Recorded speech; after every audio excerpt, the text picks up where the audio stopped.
Good afternoon, everybody.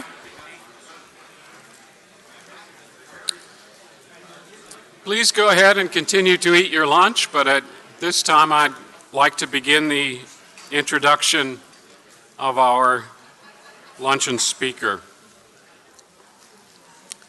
Of course, everybody in the room knows who I'm now privileged to be introducing. And I have to say that I'm a little overwhelmed by the honor.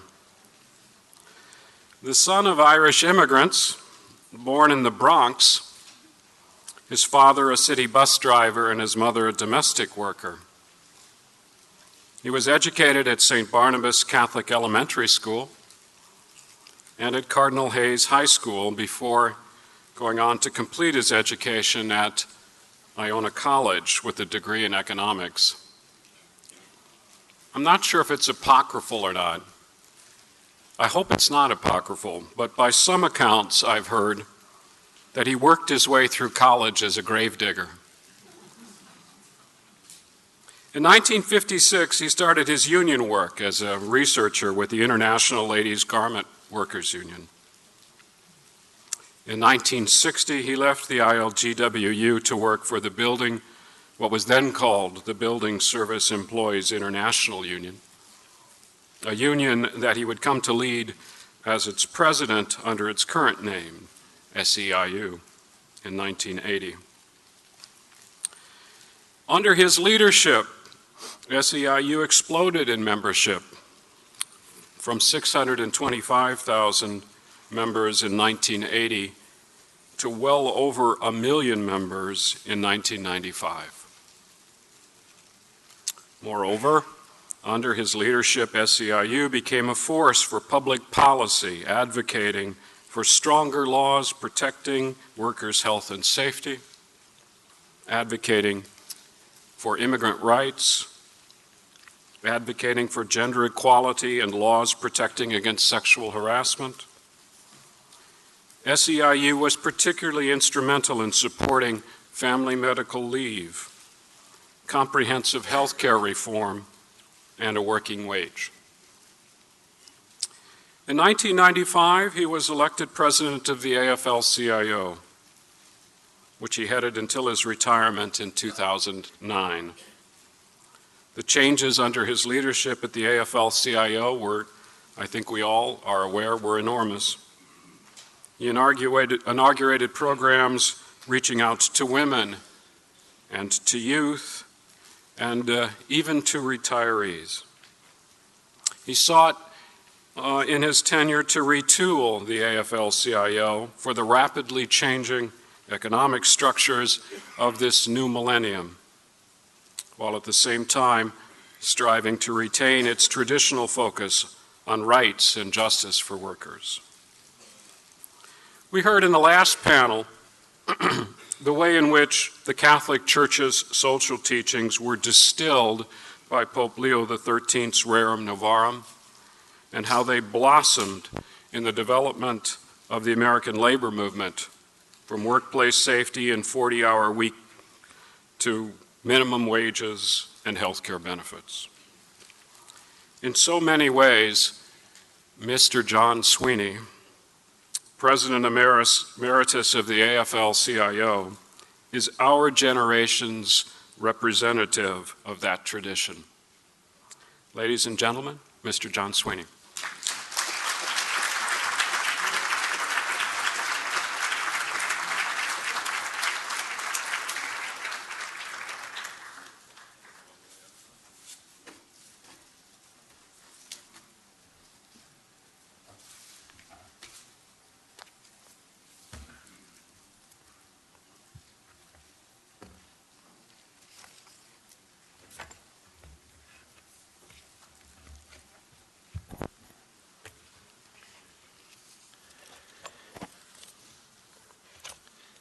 Thank you very much, Stephen. I should have had you nominate me a couple of times at conventions, but I appreciate the remarks. But more important, I appreciate your inspiring work as director of the Institute for Public Research and Catholic Studies.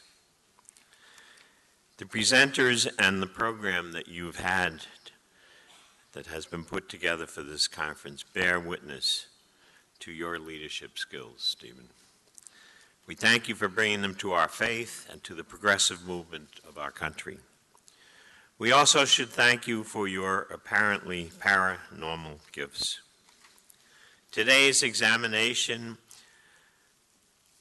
of Catholic social teachings as they relate to labor couldn't be more prescient. Never in 120 years since Pope Leo XIII gave us Rerum Novarum have workers and their families been in more desperate need of the spirit and the strength of our church. Steve shared with you a little bit of my background. And yes, I did grow up in the Bronx, had the calluses on my knees developed at Cardinal Hayes High School, the edges on my soul sharpened by the Irish Christian brothers at Iona College, and my brain wired to my heart by Jesuits like Father Phil Carey and John Carden, the waterfront priest, at the old Xavier Labor School, which was a part of the Jesuit community there in Manhattan. My parents were Irish immigrants who came to this country confident that America was the right place to start a family in the middle of the greatest financial collapse the world had ever known. My mother was a domestic worker. She took care of wealthy families and their children on the Upper East Side of New York City. She worked at the pleasure of her employers with no health care or pension, no paid time off, no job security. Her pay was nowhere near enough to support a family. Fortunately, my father got a job as a New York City bus driver right in the middle of the Depression, and he had a union, a terrific union, Local 100 of the transport workers. He could have been an isolated immigrant worker struggling alone against a demanding employer and discrimination. But he wasn't alone. He was part of a community of workers who used the strength of their numbers to fight for their rights and benefits.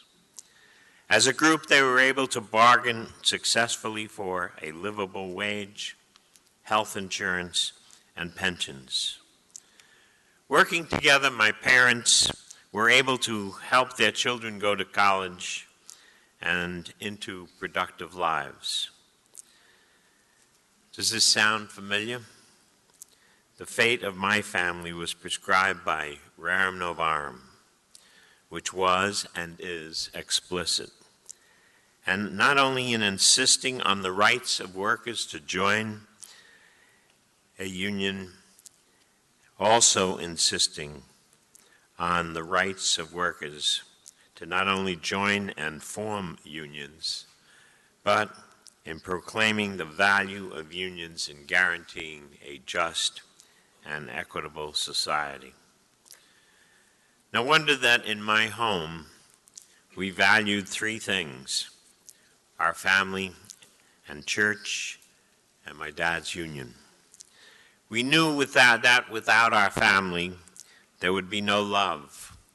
Without our faith, there would be no redemption. And that without Local 100, there would be no food on the table. Rerum Novarum built the bridge connecting those values and molding them into what Cardinal Peter Turkson recently called the brilliant first chapter of the ongoing book called Catholic Social Teaching, which all of us are still engaged in writing. In the 20th century, The Church fortified the bridge through a succession of papal encyclicals and other church teachings, including the important writings of our two most recent popes, Benedict and John Paul II, who was beatified yesterday. Millions and millions of Catholic workers and their families crossed that bridge, and in doing so took a mighty hand in building progressive democracies and stronger and more equitable economies throughout the world. What pride we can take in our church and our unions. Thank God for Pope Leo XIII. Thank God for Rerum Novarum. So here we are in the dawning of the 21st century, and we are reported to have overcome the social Darwinism that dominated the 19th century and led Leo XIII to write his revolutionary encyclical. If it is true that we've succeeded, then Father Cletus Kiley, who is here with us and who you'll be hearing from this afternoon, must have been overly excited when he addressed our Building and Construction Trades Union's department legislative conferences last month. In his invocation, he condemned the Wall Street gamblers who crippled our economy, took obscene bonuses, tried to blame unions and the middle class, blamed the immigrants, then demonized our public sector unions. His comments suggest we failed in our mission of following Rerum Novarum, and I quote directly from his prayer to the building trades workers. Today they balance their budgets on the backs of the working class. Tax breaks go to the ultra wealthy. General Electric doesn't even pay a dime. They say our unions have too much in political life, but pretend that we don't see the hand of the Koch brothers and other billionaires underwriting their efforts, close quote.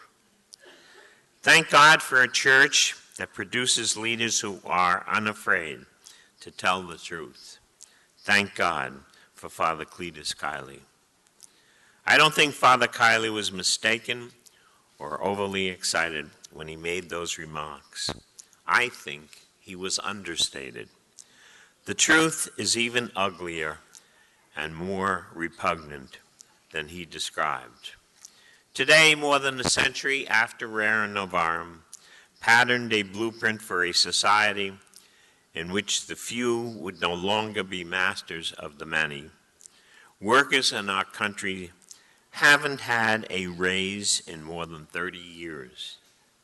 These patient men and women have responded by putting in more hours and sending more and more family members into the workforce. Now their slim savings are being depleted by the uncontrolled greed Father Kiley so passionately described. Jobs are being destroyed, homes auctioned off on the steps of county courthouses from Maine to New Mexico. When it comes to the measuring sticks of a civilized society, infant mortality and life expectancy, the quality of our schools, poverty, and health care, we fall near or at the bottom of the list among industrialized countries. Yet we're high up the ladder when it comes to compensation for the wealthy. Last week, my successor at the AFL-CIO, President Rich Trumka, launched our 2011 Executive Pay Watch website, which showed that with millions of working Americans still struggling to get back on their feet, chief executives of our biggest companies were paid an average of $11.4 million, a 23% increase over the previous year. Rich called it stunning. I call it shameful. What is perhaps even more shameful is that the conditions I have just described are threatened by our society and our nation's opinion leaders as normal.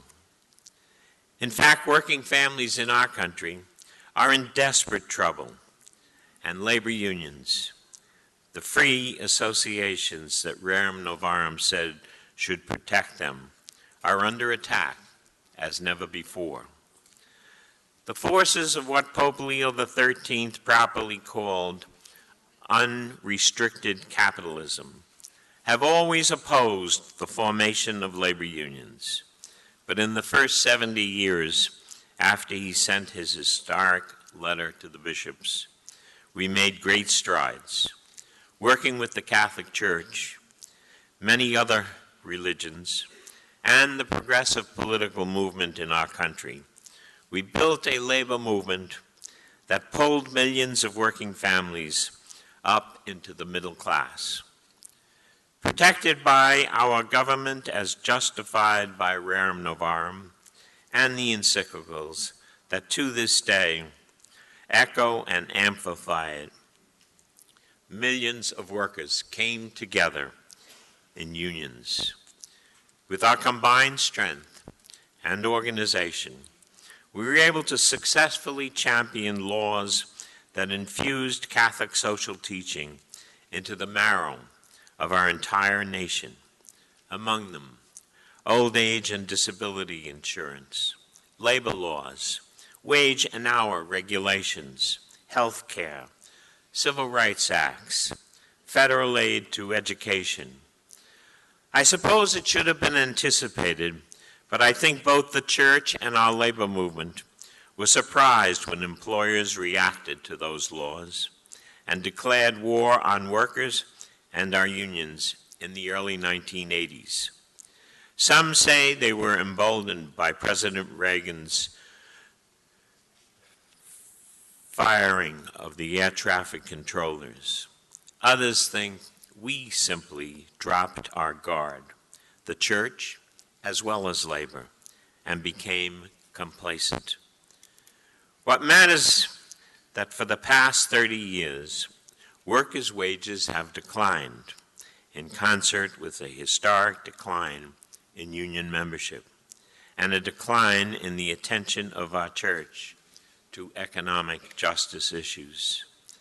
And today we live in a nation that looks more and more like plutocracy and less like a democracy that allowed your parents and my parents to work hard, to play by the rules, and prosper. As Father Kiley said in his building trades invocation, today somebody has changed the rules.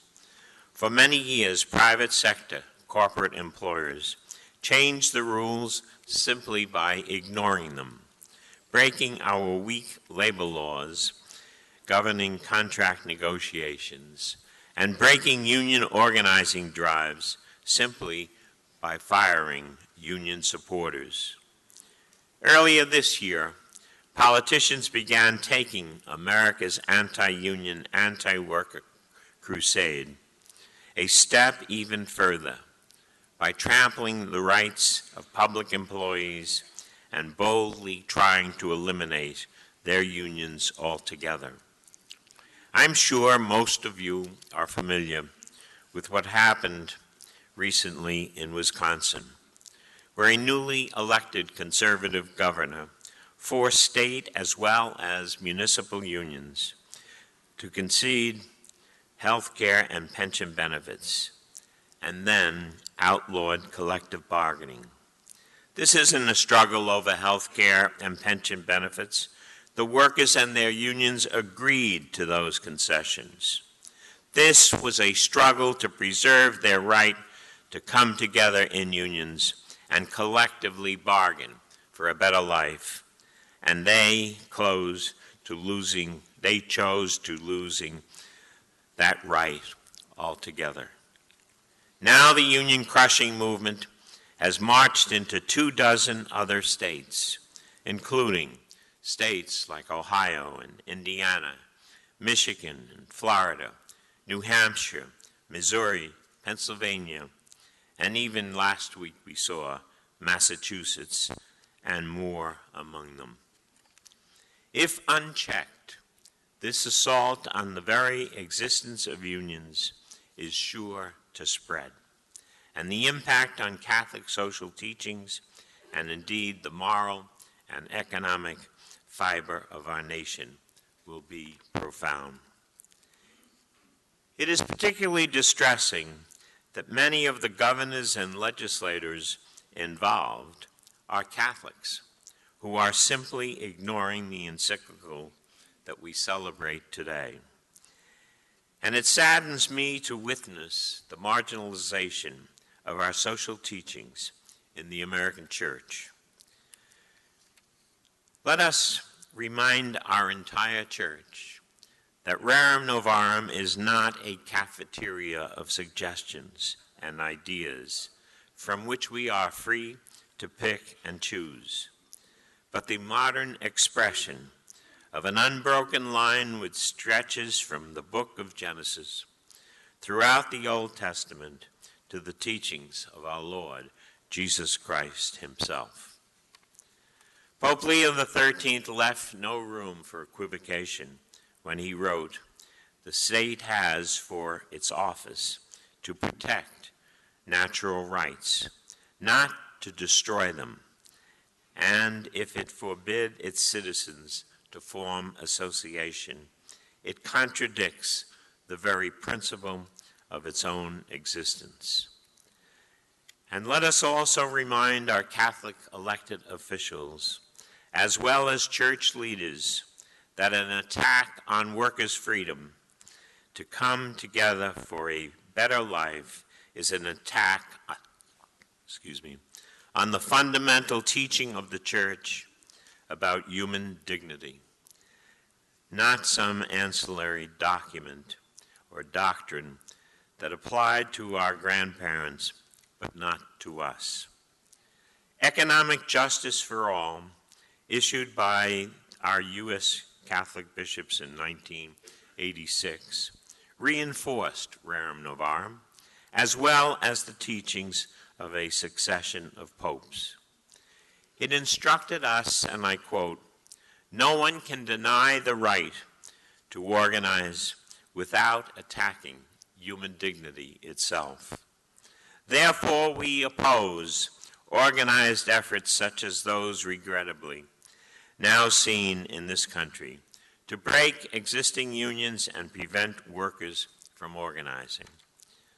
Brothers and sisters, our instructions on these issues are clear, and it falls to the church and its leaders to renew them, not tomorrow, but today. Let me close by observing that it will take more than words and admonitions to rescue working families from a society that insists they should have no say in the decisions affecting them. It will take a genuine renewal of the social teaching tradition in the church and the willingness of the leadership to challenge the economic and political powers that be. It is that tradition and that willingness that together brought us so far towards the goal of dignity for all work and dignity for all workers. We need the help of every Catholic leader, as well as every Catholic parishioner, not just in matters of public policy, but in direct action that we, from time to time, must undertake. Working people in our unions are awed by the time, money, and commitment the Church has put into the fight for workers' rights here in our country and around the world. I am most appreciative of the work of labor priests like Monsignor George Higgins and Father John Ryan, and now Father Kiley, who've challenged not only our adversaries, but their own bosses down through the years. I'm reminded of the time not too many years ago when we scheduled a demonstration here at the university over a dispute between the workers and the administration.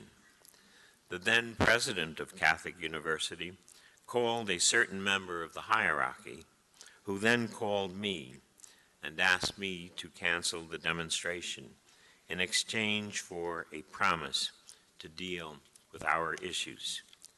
I canceled the demonstration with the support of the workers, but I never heard back from either the president of the university or the member of the hierarchy. I share that little story not to disparage our esteemed leaders. In fact, my calls for help from the hierarchy have often been answered. Cardinal Roger Mahony, for instance, directly helped tens of thousands of healthcare workers and Latino janitors in Southern California secure their union protections and benefits. And when Cardinal Peter Turkson spoke to our Catholic Social Ministry gathering in Washington earlier this year, he spoke for all of us when he said, "I was very moved and encouraged by what happened on Ash Wednesday of 2006. Cardinal Roger Mahony of Los Angeles confronted the U.S. government on the hotly debated issue of the need to reform the immigration law of the House of Representatives, stating that he would provide instructions to the Archdiocese and lay Catholics to ignore the requirements. We also had an especially long and rich relationship with Cardinal Theodore McCarrick when he was here in D.C., and before that in New Jersey, and with Cardinal John Joseph O'Connor of New York, who supported our unions and our members 100%. And we've had a century of support from parish priests all across our country. But I am concerned that the Church's support for workers and unions has become muted and even confusing. Recently, Archbishop Jerome Lesnicki, president of the Wisconsin Catholic Conference, responded to our struggle there by writing to members of the state legislature, "Hard times do not nullify the moral obligations each of us has to respect the legitimate rights of workers."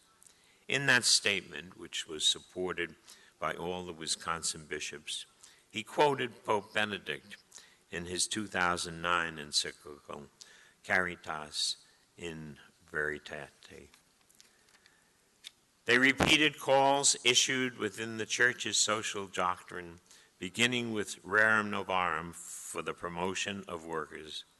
Associations that can defend their rights must therefore be honored today even more than in the past. But as you may have heard, there were other Catholic leaders in Wisconsin who disagreed with the Archbishop and declared the Church should be neutral in the conflict. We were grateful when Bishop Stephen Blair, chairman of the Committee on Domestic Justice and Human Development of the United States Conference of Catholic Bishops, weighed in on behalf of Archbishop Lesnicki and wrote, "Catholic teaching and your statement remind us there are not just political conflicts or economic choices, they are moral choices with enormous human dimensions." What I am suggesting is that we just restore, and that we must restore, Catholic social teaching to the center of the American Church, a position which it still holds in church doctrine, and renew the partnership between the Church and labor. If the labor movement is to survive and perpetuate our mission of being what amounts to an action arm of Catholic social teaching, we need a louder, quicker, and more universal Catholic voice so we can confront the greed of the giant corporations that have become our ruling class. We need to launch a new program of joint outreach to the Latino and Asian immigrants who are tomorrow's Americans and who need our help, just as immigrants like my father and mother needed it. We should implement a new and thorough education program based on Rerum Novarum, one that reaches into every seminary, every diocese, and every parish in America. And we should challenge every priest to be a labor priest, every bishop to be a labor bishop, every cardinal to be a labor cardinal, just as every pope since Leo XIII has been a labor pope. Thank you all so much, and God bless all of you and your family.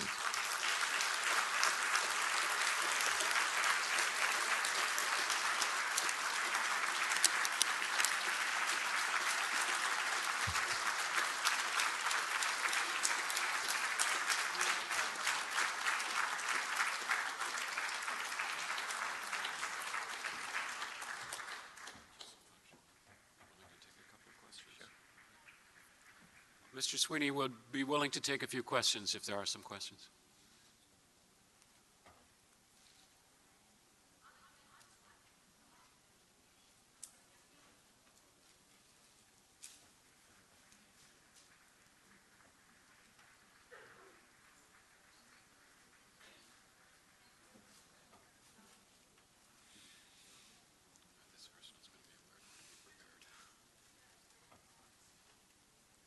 Yes, go right ahead.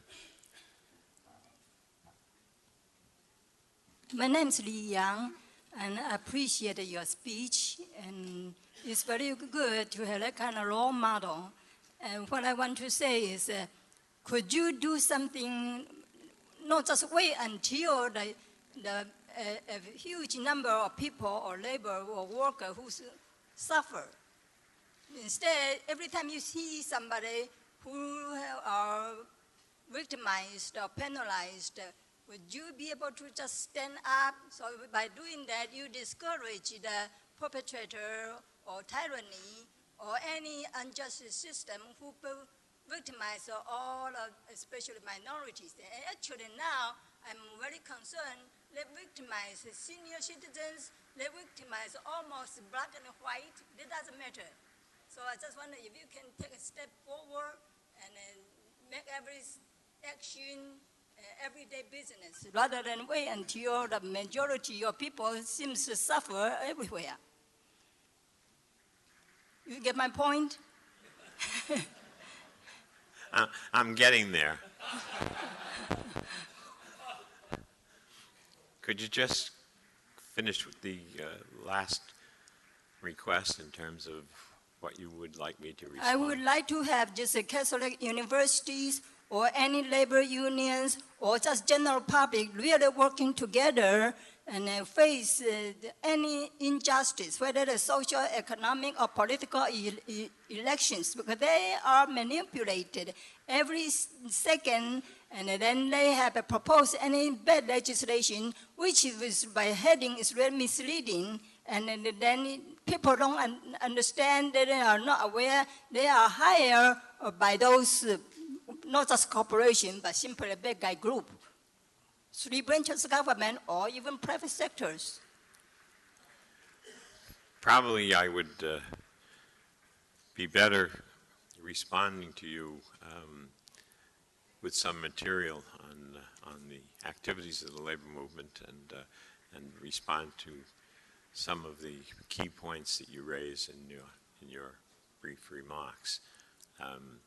I am most interested in having relationships with organizations outside the labor movement and so many coalitions that we are involved with, working on issues that are important to both of us. Immigration is one of the most important issues that we are confronted with today, and which has fallen back in terms of our Congress, and we've got to bring it forth in a more aggressive way. And I would be willing to share whatever information I can to answer some of your concerns, and if you could give me your address and how I could follow up with you after today. Sure. And I just want to mention the issues are interrelated. So don't just focus on one issue, whether there's minority or whether there's Latinos. So I would like to share the information with you, and Sure. so we can work Sure. together. Thank you. And we should spend a minute after this session before you leave. Okay, thank you. Thank you.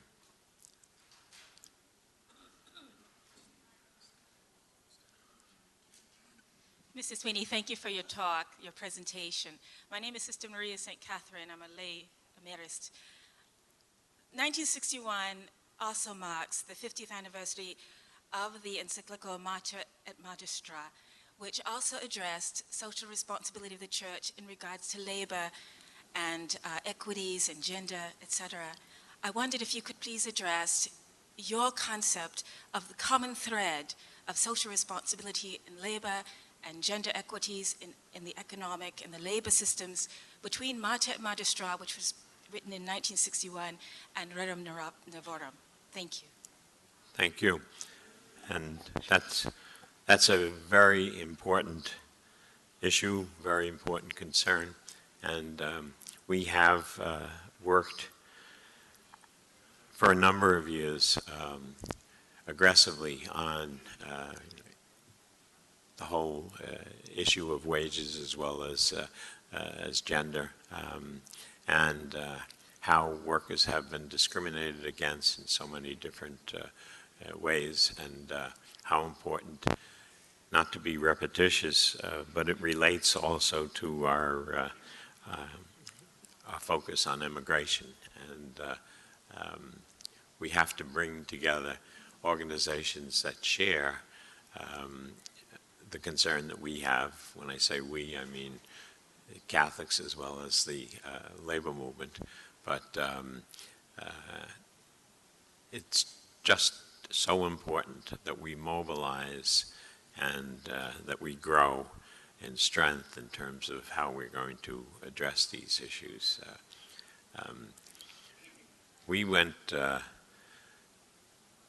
We created another organization about 7 years ago, I guess it was, which has to do with Working America. And we set out and organizing people who were not members of unions, but who were interested in the agenda that we were working on, and were interested in coming together in an organization, not necessarily convinced that they wanted to join a union per se at that time. And over the past few years that we've been working on this, we've organized 3 million workers who are members of Working America and who share in our political campaigns at the local level, local communities, and who live next door to union members in some cases, where they identify with the same issues in terms of what their concerns are and what the needs of their families are. And that's just one initiative that we've taken to reach out to millions of unorganized workers. The next step, we will hope, is that we get them into an organization where they have collective bargaining, and they can deal with their issues in collective bargaining, and they can deal with issues of democracy and being part of a movement within the labor movement. And it's been the best organizing campaign that we've done in a number of years. Our unions, our individual unions, are very actively involved in organizing, and it has been tough over the past several years. And Immigration has been a part of that situation in terms of immigrant workers are usually happy to be organized, but they have to get some satisfaction and get the protection of a labor contract in order to protect their rights at work and their ability to collective bargaining. It's probably been the toughest time that I've experienced in terms of my own life. I've been active from the very bottom for 55 years. I worked my way through college, as you heard earlier, but what we're seeing in Wisconsin, and I was just there 2 weeks ago, what we're seeing in Wisconsin is a disgrace. The positive side is that it has educated workers, and it's educated workers in terms of strengthen their unity there, and the need to protect their lives and their right to collective bargaining. The ones that have seemed to really woken up more are unorganized workers who are learning more and more what's at stake here and what the loss of collective bargaining means to a worker and to his life and protection, his job protection, as well as his safety and health. So we're going to be doing more media and more outreach at the grassroots level on so many of these issues. John, I wanted to ask you if you could update us on an effort that you kind of supervised under your tenureship under the AFL-CIO. In the 90s, as part of the globalization debates, the anti-NAFTA, the WTO debates, you were active in trying to work with unions across countries to have more solidarity among unions so it wouldn't be kind of U.S. union members, U.S. labor against workers in Vietnam or workers in Mexico. I wonder if you could update us on what the status of those efforts is today, especially post the economic meltdown of 2007. And the second question is regarding this new program you just mentioned, the Executive Pay Watch effort. Have you been linking up with any other transparency groups? Because I think transparency is a really important part of the response to what we've seen in the budget crises and the attack against unions in our country today, that if you had more transparency about simple things like how much American taxpayers are paying for the basic items in the budget, ideas like giving a receipt every time we pay our bill to the IRS April 15th, that you wouldn't be able to have the type of political and policy responses suggested that just don't bear out in terms of the facts and figures of where we're spending our government money. So I'm wondering if you could just tell us a bit more about the Transparency Initiative as well as a bit more about the globalization initiatives. Sure. And if you leave your name and address with me before we leave today, I'd be happy to mail you some material that we have on the Executive Pay Watch and answer some of your other questions. As far as the international and the global issues, the labor movement has been, in the United States has been very active in the international community. We work very closely with labor centers, or the center of the labor movement in countries all over the world, both in the industrialized and developed countries, as well as the undeveloped and the people who need the most help. We have staff in a number of these countries, and it's mostly in the developing world. We have 27 offices that in some cases the office services 2 or 3 countries, like in the Middle East as an example. It's one office there and a couple of staff people, but who work with the unions there. And this is on every continent. It is so important, and it's probably more important than ever, that we have this world relationship. Globalization is here to stay, and we should be working closely with the labor movement, and we should be respecting their rights as well as they should be respecting ours. As an example, on trade policy, we're not opposed to trade, but we believe that workers have to be protected, and not only the workers in our own country, but the workers of our trading partners. And we're seeing more and more of an awareness about this and an interest in working closely together. The most recent situation is the Colombia Free Trade Agreement. We've opposed that for, well, certainly as long as I've been president of the AFL-CIO, but a basic concern was what they were planning to do in terms of exporting jobs out of this country, as they did with NAFTA, with the Mexican Free Trade Agreement.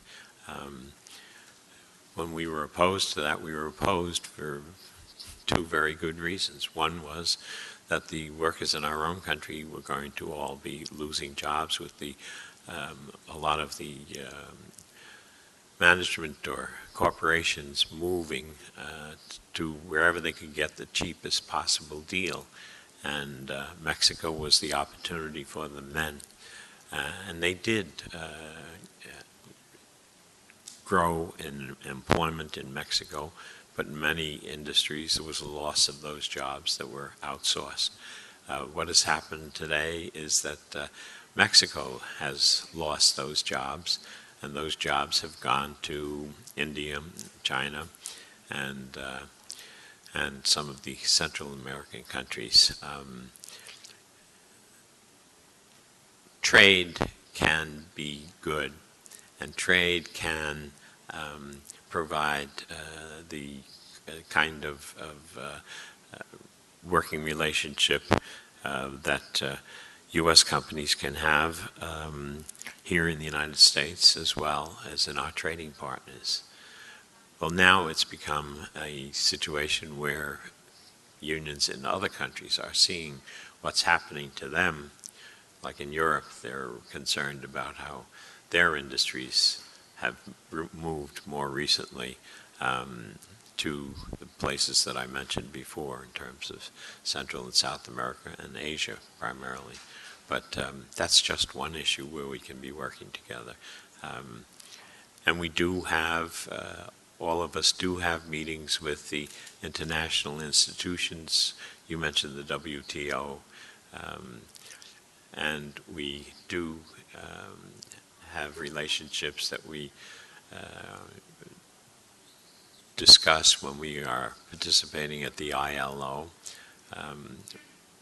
where they are there as well, the unions from the countries around the world. And that's a tripartite organization where workers are not the only ones that are represented there. It's workers, employers, and governments.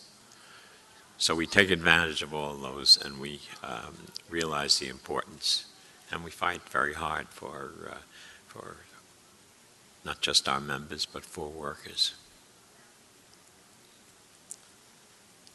Anyone else?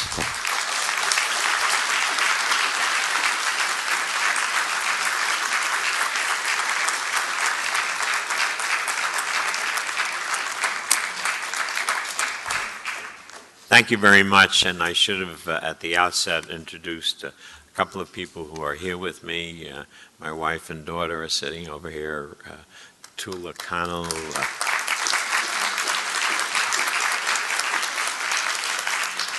Jerry Shea is around here someplace. A number of you know Jerry.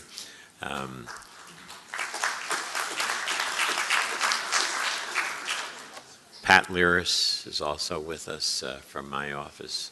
Pat.